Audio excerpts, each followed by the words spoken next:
हनुमान जी इस कलयुग के अंत तक अपने शरीर में ही रहेंगे। वो आज भी धरती पर विचरण करते हैं। वो कहाँ रहते हैं, कब कब और कहाँ कहाँ प्रकट होते हैं और उनके दर्शन कैसे और किस तरह किए जा सकते हैं, ये सब हम आपको बताएंगे। और हाँ, इस वीडियो को लास्ट तक देखें क्योंकि आप जान पाएंगे एक ऐसा रहस्य जिसे जानकर आप सचमुच हैरान रह जाएंगे।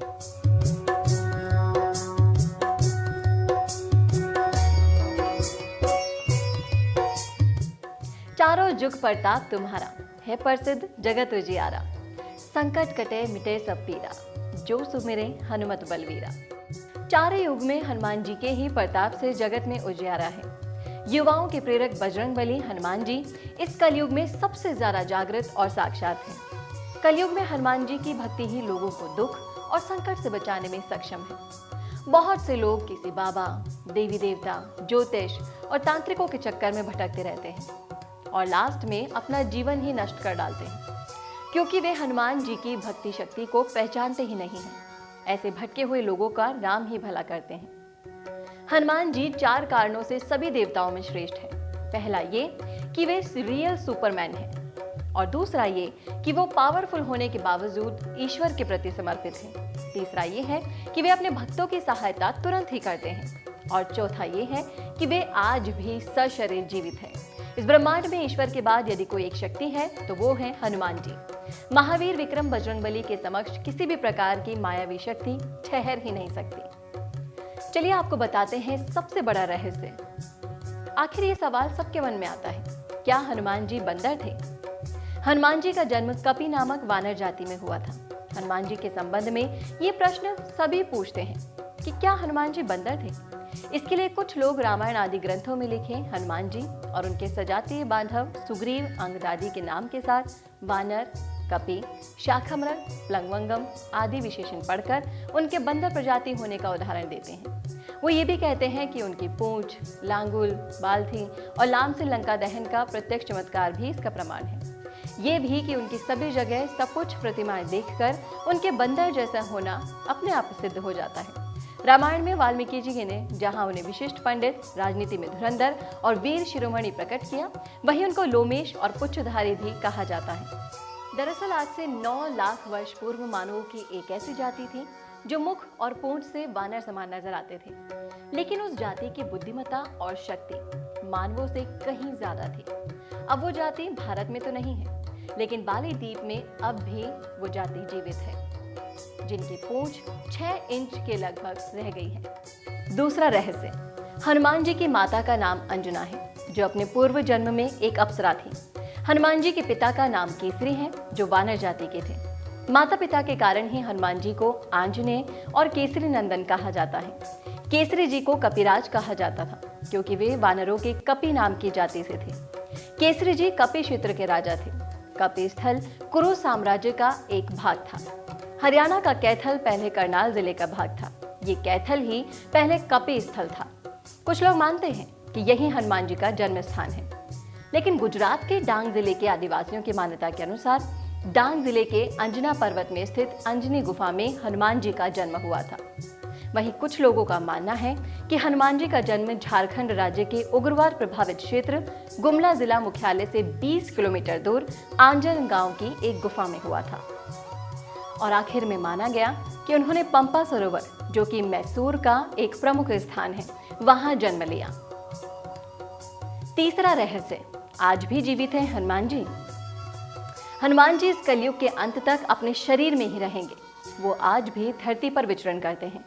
हनुमान जी को धर्म की रक्षा के लिए अमरता का वरदान मिला था। इस वरदान के कारण ही आज भी हनुमान जी जीवित हैं और वे भगवान के भक्तों और धर्म की रक्षा में लगे हुए हैं। जब कल के रूप में भगवान विष्णु अवतार लेंगे, तब हनुमान जी, परशुराम, अश्वत्थामा, कृपाचार्य, विश्वामित्र, विभीषण और राजा बलि सार्वजनिक रूप से प्रकट हो जाएंगे। कलयुग में श्री राम का नाम लेने वाले और हनुमान जी की भक्ति करने वाले ही सुरक्षित रह सकते हैं। हनुमान जी अपार बलशाली और वीर हैं।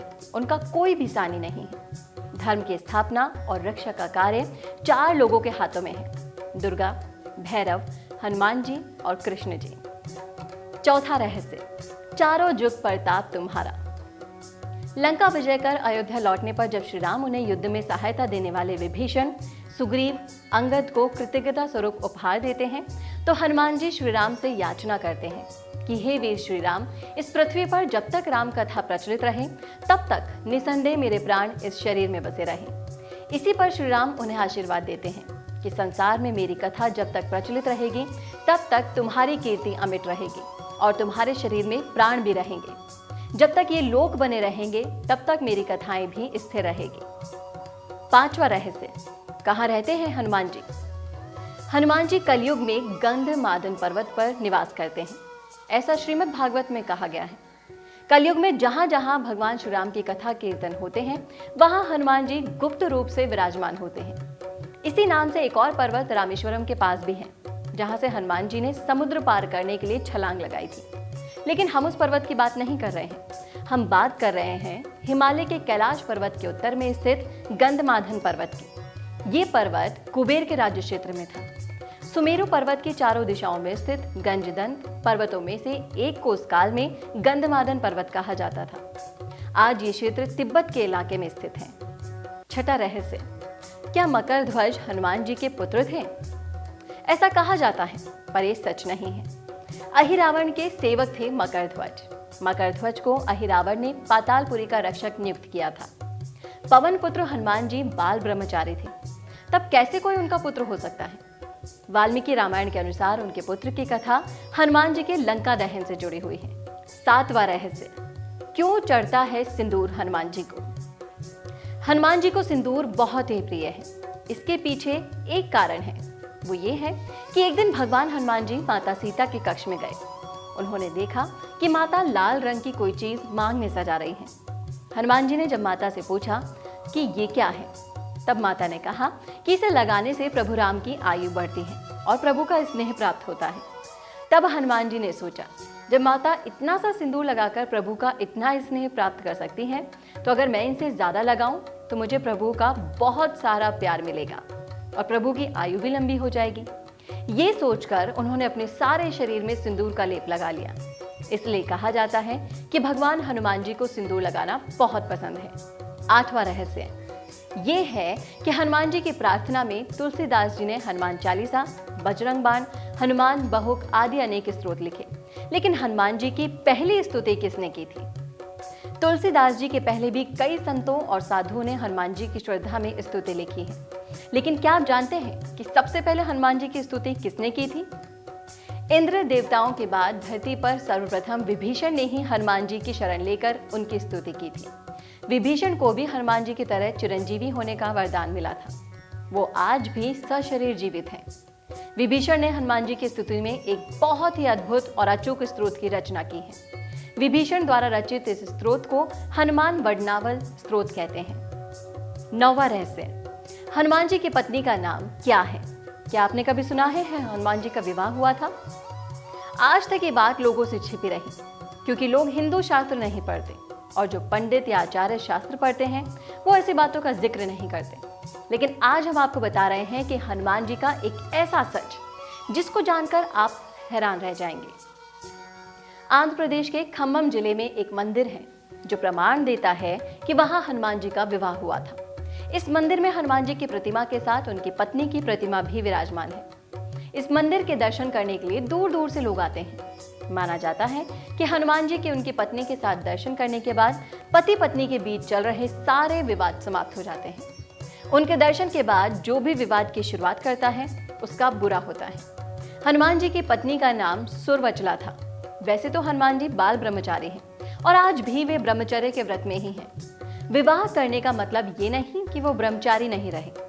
कहा जाता है कि पराशर संहिता में हनुमान जी का किसी खास परिस्थिति में विवाह होने का जिक्र है। कुछ विशेष परिस्थितियों के कारण ही बजरंगबली को सुरवचला के साथ विवाह में बंधना पड़ा था। और अब आता है सबसे बड़ा 10वां रहस्य। प्रत्येक 41 साल बाद हनुमान जी श्रीलंका के जंगलों में प्राचीन काल से रह रहे आदिवासियों से मिलने आते हैं।